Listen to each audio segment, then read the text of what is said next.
والعاقبة للمتقين والصلاة والسلام على سيد الأنبياء والمرسلين وعلى آله وأصحابه الطيبين الطاهرين أما بعد فأعوذ بالله من الشيطان الرجيم بسم الله الرحمن الرحيم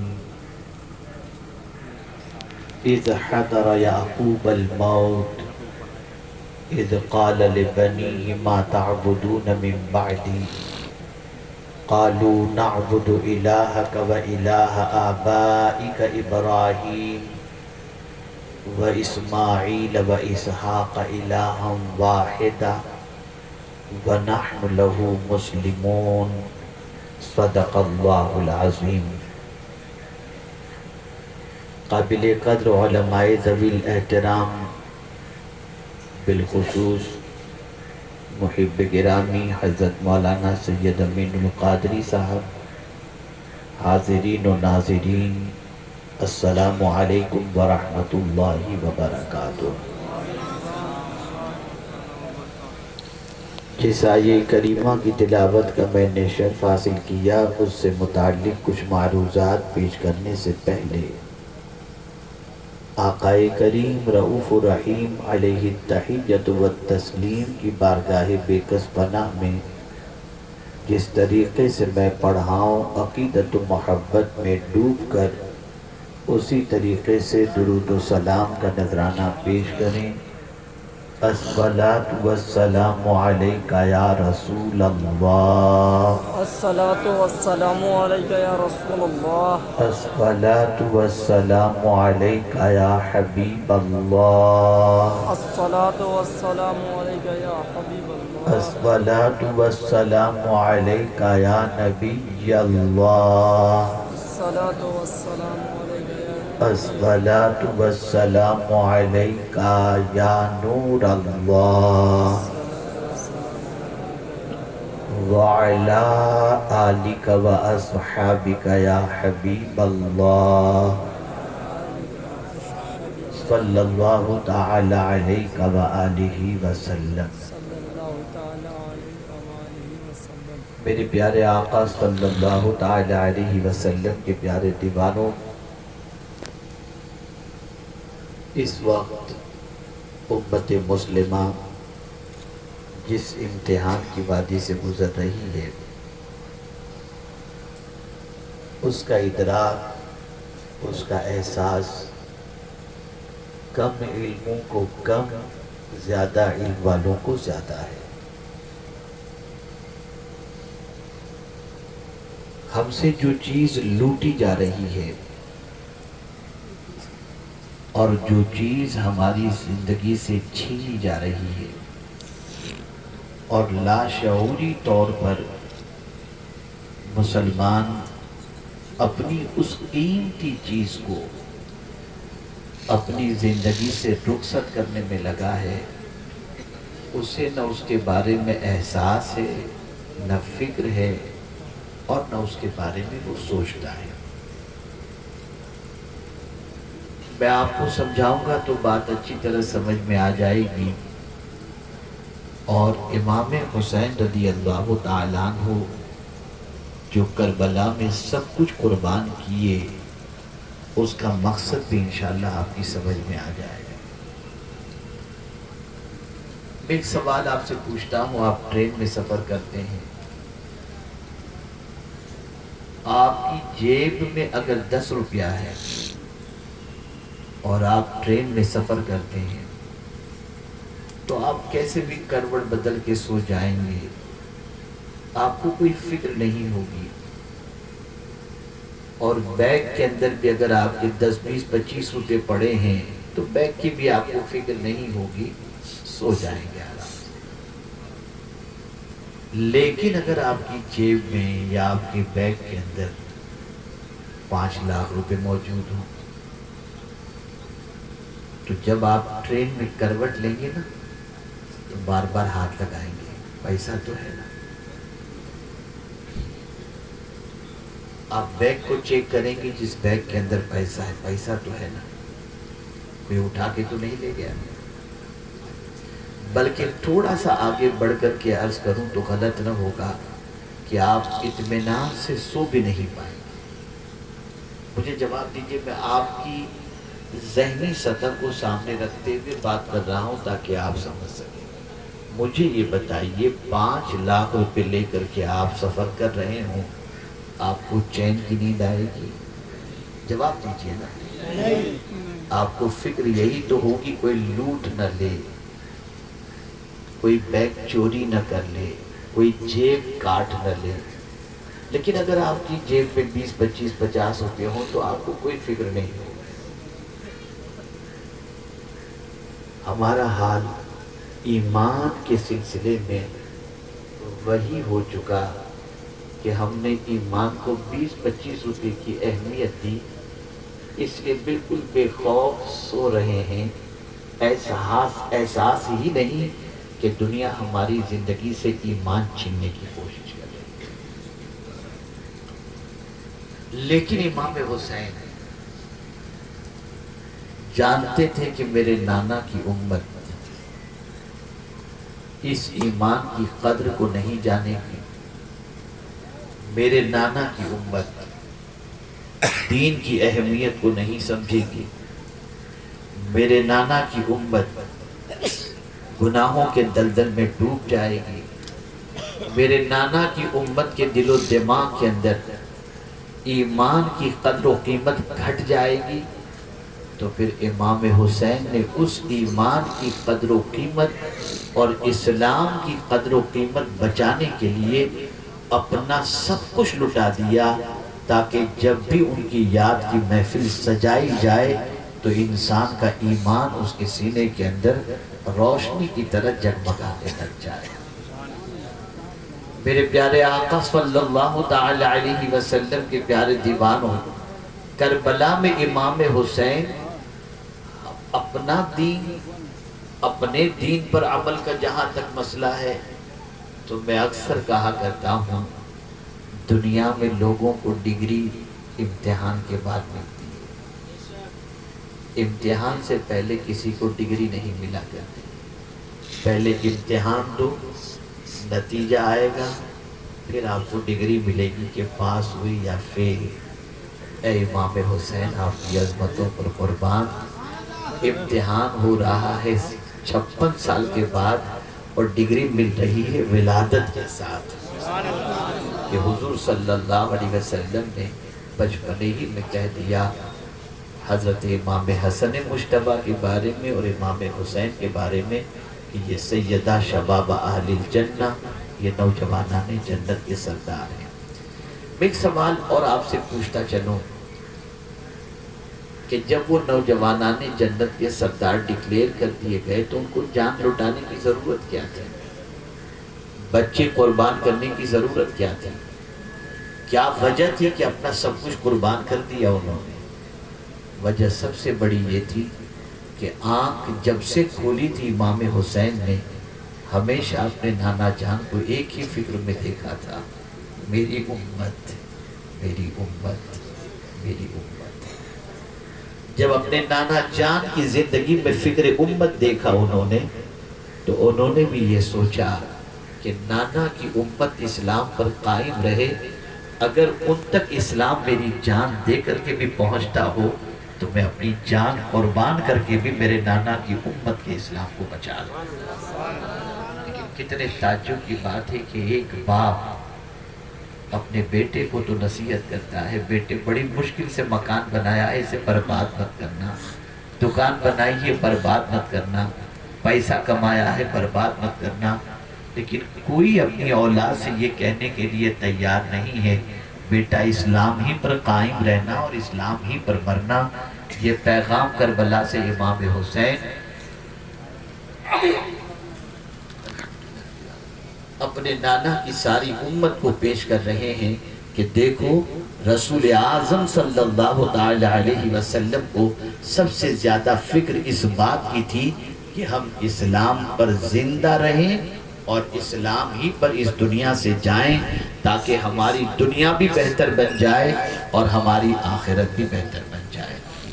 لیکن میرے پیارے آقا صلی اللہ تعالی علیہ وسلم کے پیارے دیوانوں، ہم نے اسلام ہلکے سے لیا، اسلام کو معمولی سمجھا، اسلام کی کوئی اہمیت نہیں سمجھی۔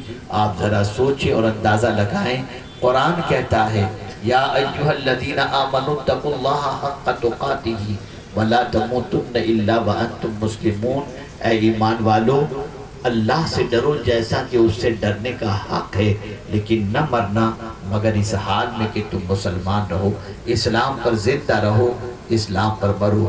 آج گانوں کے ذریعے اسلام مسلمانوں کی زندگی سے رخصت ہو رہا ہے، گانے کفریہ آ رہے ہیں، ان گانوں کو مسلمان گنگناتا ہے، اسلام سے چھٹی پا جاتا ہے، قسمیں کھاتا ہے، غلط زبان سے الفاظ استعمال کرتا ہے اور اس کے ایمان کے لالے پڑ جاتے ہیں۔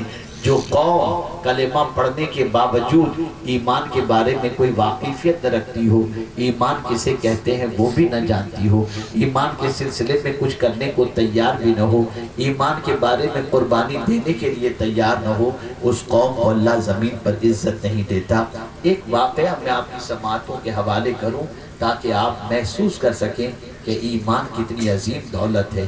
میرے پیارے آقا صلی اللہ تعالی علیہ وسلم کے پیارے دیوانوں، دو سیاح کہتے ہیں فورینر کو جو سیر کرنے کے لیے کسی ملک میں تشریف لائیں، انہیں سیاح کہتے ہیں، سیر و تفریح کرنے والے۔ دو سیاح جو کرسچن تھے، میاں بیوی دونوں، ایک ملک سے ہندوستان کی سرزمین پر آئے، ممبئی کی سرزمین پر آئے، اور آنے کے بعد ممبئی کی سرزمین پر مختلف دیکھنے کی چیزوں کو انہوں نے دیکھا، اور اس کے بعد گائیڈ سے انہوں نے پوچھا کیا اب کوئی چیز ایسی رہ گئی ہے جو ہم نے نہ دیکھی ہو اور ہم دیکھ لیں تاکہ ممبئی کا دورہ ہمارا مکمل ہو جائے۔ اللہ اکبر۔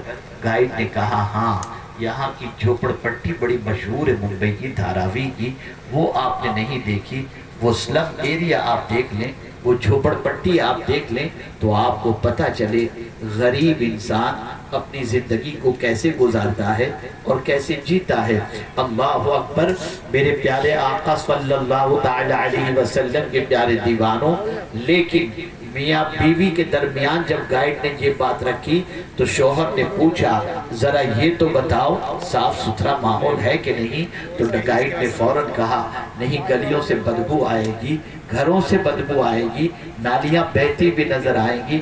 اتنا سننا تھا، شوہر نے کہا مجھے وہاں نہیں جانا، کوئی بیماری لگ گئی تو کیا ہوگا؟ لیکن بیوی نے کہا جب ہم یہاں تک آ ہی گئے ہیں تو چل کر کے ذرا دیکھ لیں۔ اللہ اکبر۔ بیوی گائیڈ کے ساتھ جاتی ہے اور جب چوپڑ پٹی کی طرف بڑھتی ہے، تنگ گلیاں، نالیاں بہ رہی ہیں، پترے کے مکانات ہیں، چھوٹے سے مکانات، اور بچہ بنیان پہن کر چنڈی پہن کر اندر گھوم رہا ہے، پسینے میں لوگ شرابور ہیں۔ اس طریقے کی زندگی وہاں کے انسانوں کی تھی۔ وہ عورت نکلتی ہے جو باہر کی تھی، فورینر تھی، وہ جب جاتی ہے اور دیکھتی ہے کہ بڑی عجیب زندگی ہے، یہ لوگ کیسے جی پاتے ہیں اس تاریک جگہ پر، اس چھوٹے سے کمرے میں جہاں پنکھے کا بھی معقول انتظام نہیں۔ وہ گلی سے گزر رہی ہے، گھروں کے پردے اٹھے ہوئے ہیں اور وہ بار بار گھروں میں جھانک کر دیکھ رہی ہے تو لوگ کیسے پڑے ہیں۔ ایک چھوٹے سے کمرے میں 7 آدمی پڑے ہوئے ہیں، گھر والے پڑے ہوئے ہیں، بچے کھیل رہے ہیں۔ یہ سارے مناظر اس نے دیکھی اور دیکھنے کے بعد بڑھتی جا رہی تھی۔ ایک گھر کا پردہ لٹک رہا تھا، تھوڑا سا اندر کا منظر نظر آ رہا تھا۔ خاتون نے دیکھا ایک عورت مصلی پر بیٹھی ہے اور نماز پڑھ رہی ہے۔ وہ رک گئی جب اس نے دیکھا کہ اس عورت کے چہرے پر سکون نظر آ رہا ہے، جب تو اس نے انتظار کیا کہ یہ نماز سے فارغ ہو تو میں اس سے سوال پوچھوں۔ جیسے ہی وہ عورت نماز سے فارغ ہوتی ہے تو وہ فورینر خاتون اس عورت سے پوچھتی ہے بہن ذرا یہ تو بتاؤ، اتنی تاریک کوٹھڑی کے اندر اتنے چھوٹے سے کمرے میں میں تمہارے چہرے پہ سکون دیکھ رہی ہوں. جتنا بڑا تمہارا کمرہ ہے اس سے بڑا تو ہمارا باتھ روم ہے اور اس سے آسائش کے سامان باتھ روم میں موجود ہیں. لیکن میری بہن یہ تو بتاؤ کہ تمہیں اس چھوٹی سی تاریک کوٹھڑی کے اندر اس چھوٹے سے کمرے میں گرمی کی شدت کے باوجود تمہارے چہرے کو میں دیکھ رہی ہوں کہ تمہارے چہرے سے اطمینان چھلک رہا ہے. تم کیسے مطمئن ہو؟ اللہ اکبر. مسکراتے ہوئے وہ عورت، مسلم عورت جواب دیتی ہے، بہن میں تم سے ایک سوال پوچھتی ہوں، یہ بتاؤ جھوپڑے میں رہنے والا انسان مرے گا کہ نہیں مرے گا؟ اس نے کہا ضرور مرے گا. بنگلوں میں رہنے والا مرے گا کہ نہیں مرے گا؟ اس نے کہا ضرور مرے گا. فلیٹ میں رہنے والا مرے گا یا نہیں مرے گا؟ اس نے کہا ضرور مرے گا. محل میں رہنے والا مرے گا کہ نہیں مرے گا؟ اس نے کہا ضرور مرے گا. تو اس عورت نے پھر اس کے بعد اس کرسچن عورت کو مسلم عورت نے کہا جب سب مریں گے، جب سب مرنے والے ہیں، جھوپڑے میں رہنے والے، محل میں رہنے والے، فلیٹ میں رہنے والے، بنگلوں میں رہنے والے، اب تمہارے سوال کا جواب سن لو. اگر محل میں رہنے والا اسلام قبول نہیں کیا ہے تو جہنم میں جائے گا. فلیٹ میں رہنے والے کے پاس اسلام کی دولت نہیں ہے، جہنم میں جائے گا. لیکن اگر جھوپڑے میں رہنے والے کے پاس اسلام کی دولت ہے تو وہ مرنے کے بعد سیدھا جنت میں چلے جائے گی. تو اگر تم یہ جاننا چاہتی ہو کہ اس جھوپڑے میں رہ کر کے بھی میں مطمئن کیوں ہوں تو سن لو، میرے پاس کچھ ہو یا نہ ہو، میرے پاس ایمان کی دولت موجود ہے. اس ایمان نے مجھے سکون عطا کیا ہے، اس ایمان نے مجھے اطمینان عطا کیا ہے. اے رسول رحمت صلی اللہ تعالی علیہ وسلم کے دیوانوں، میں بہت معذرت کے ساتھ عرض کرتا ہوں، آپ کو کسی تقریر کی آج ضرورت نہیں ہے. آپ کے علاقے میں کوئی تقریر یا جلسوں کی ضرورت نہیں ہے. آپ کے علاقے میں جو سب سے زیادہ ضرورت ہے وہ علم حاصل کرنے کی ضرورت ہے، قرآن سیکھنے کی ضرورت ہے، نماز سیکھنے کی ضرورت ہے، مسائل سیکھنے کی ضرورت ہے، شریعت سیکھنے کی ضرورت ہے، علم دین سیکھنے کی ضرورت ہے، علم دنیا سیکھنے کی ضرورت ہے. اگر آپ نے خود یہ نہ سیکھا اور نہ اپنی اولاد کو سکھایا تو جیسے آج آپ اس دنیا سے کورے کورے جا رہے ہیں، اولاد بھی اسی طریقے سے کوری کوری چلی جائے گی. امام حسین نے صرف خود دین نہیں سیکھا تھا، بچی کو دین سکھایا، بیوی کو دین سکھایا، بچے کو دین سکھایا. آج کے بچوں کی زندگی کا جائزہ لو اور امام حسین کے لخت جگر کی زندگی کا جائزہ لو. مصیبت آتی ہے، بیٹا بھاگ جاتا ہے، لیکن کربلا میں حضرت علی اکبر کہتے ہیں ابا آپ کو جاننے کی ضرورت نہیں، پہلے علی اکبر اپنی جان قربان کرے گا. وجہ یہ تھی کہ حضرت علی اکبر جانتے تھے کہ دین کی راہ میں جان قربان کرنے سے شہادت کا عظیم مرتبہ نصیب ہوتا ہے. ہمارے بچے اس لیے ہماری نافرمانی کرتے ہیں، وہ دین نہیں جانتے. جب ہم نہیں جانتے تو بچے کیا جانے. آج ہمارے معاشرے کے اندر جھگڑا ہو رہا ہے، ایک دوسرے پر مقدمات چل رہے ہیں، آپس میں خوریزی ہو رہی ہے، صرف دین کی جہالت کی بنیاد پر، دین سے ناواقفیت کی بنیاد پر.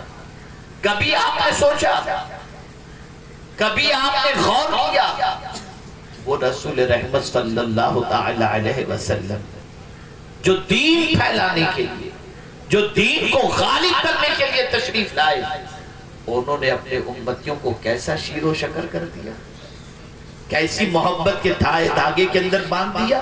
ذرا تاریخ اٹھا کر دیکھیں تو آپ کو پتہ چلے گا.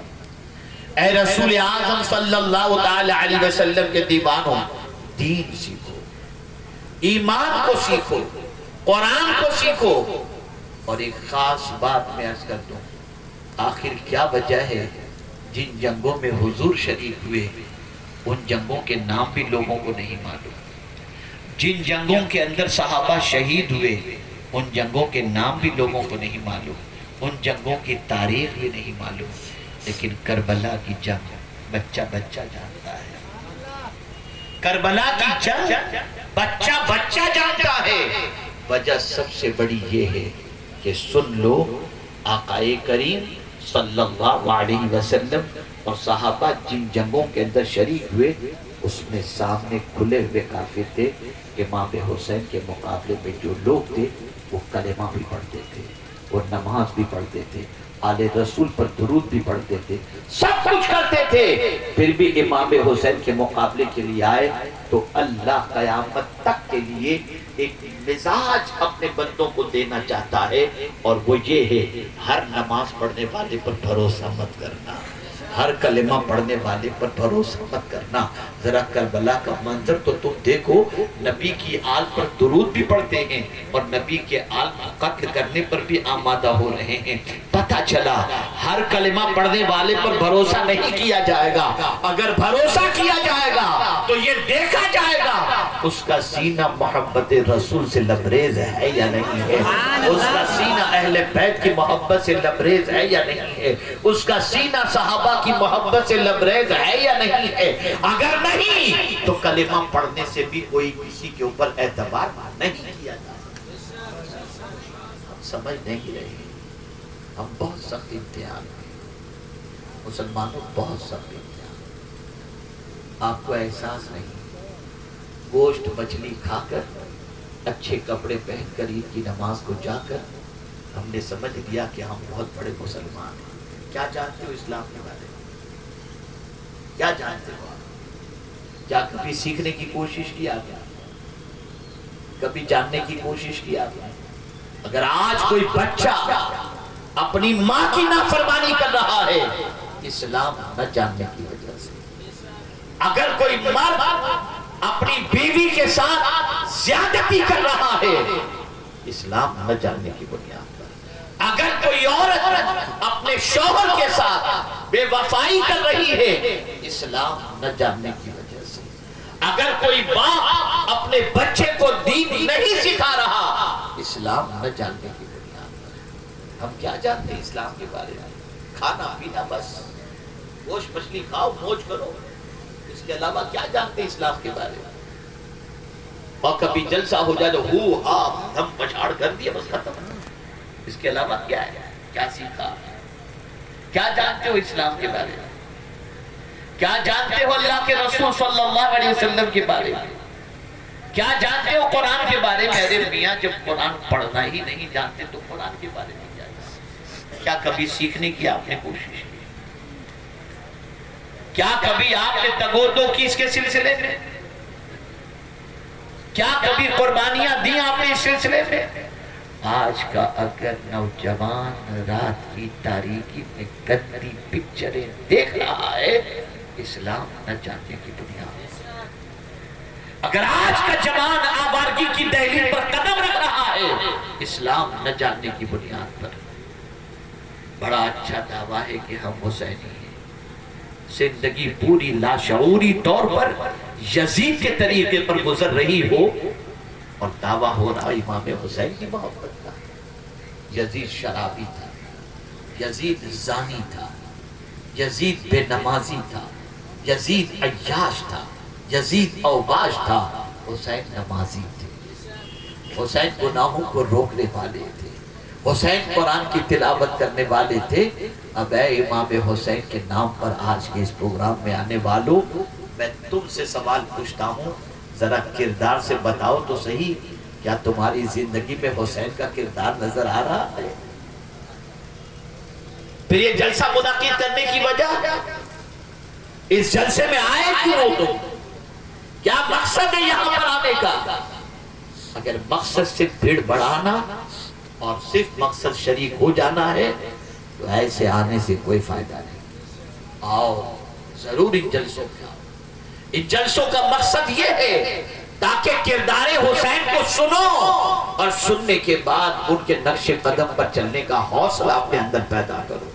آپ ذرا سوچو، ذرا غور کرو کہ اللہ اکبر، 22,000 کے لشکر نے چاہا حسین کے قدم اسلام سے ڈگمگا جائیں، لیکن وہ اپنی طاقت کے بلبوتے پر حسین کو اپنے موقف سے ہٹانے کی کوشش کرنے کے باوجود امام حسین کو نہ ہٹا سکے۔ قائم رہے امام حسین اپنے موقف پر اور بتا دیا جن ہاتھوں نے مصطفیٰ کا ہاتھ تھاما ہو وہ ہاتھ کبھی یزید کے ہاتھ میں نہیں رہا۔ ہاتھ معمولی ہاتھ،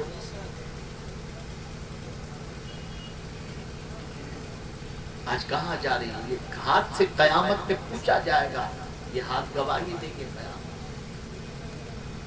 آپ یہ نہ سمجھنا یہ آپ کا ہاتھ ہے، جہاں چاہو رکھو، جو چاہو کرو، نہیں۔ یوم تشہد علیہم السنتہم وایدیہم وارجلہم بما کانوا یعملون۔ قیامت کے دن تمہارے ہاتھ، تمہاری زبان، تمہارے پیر یہ گواہی دیں گے کہ تم نے اس سے کیا کام کیے ہو۔ کیا قیامت کا معاملہ معمولی ہے؟ کیا قیامت کا دن ہلکا پھلکا دن ہے؟ کیا قیامت کا دن بہت ہلکا پھلکا ہے؟ نہیں۔ قیامت کے دن کے تصور سے وہ صدیق اکبر جن کو سرکار نے جنت کی بشارت دی، وہ صدیق اکبر جو آج افضل البشر بعد الانبیاء ہیں، وہ کہتے ہیں کہ کاش میں کوئی چڑیا ہوتا، لوگ مجھے کاٹ کر کھا جاتے تاکہ قیامت کے دن مجھے اللہ کو حساب دینے کا معاملہ نہ ہوتا۔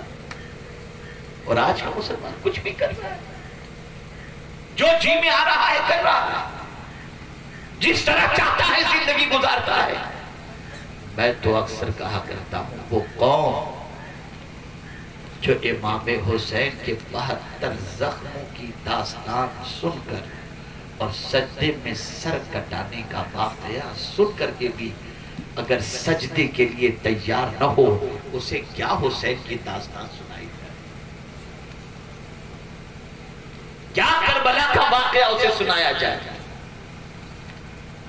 کربلا کا واقعہ اور کربلا کی داستان در حقیقت حوصلے کے لیے ہے، غلط راستے سے نکال کر سیدھے راستے پر لے جانے کے لیے ہے۔ اگر کربلا کے واقعات کو سن کر زندگی نہیں بدلتی اور یزید کے کردار ہی پر زندگی گزارنا مقصود ہے تو پھر کیوں حسینی ہونے کا دعویٰ کرتے ہو؟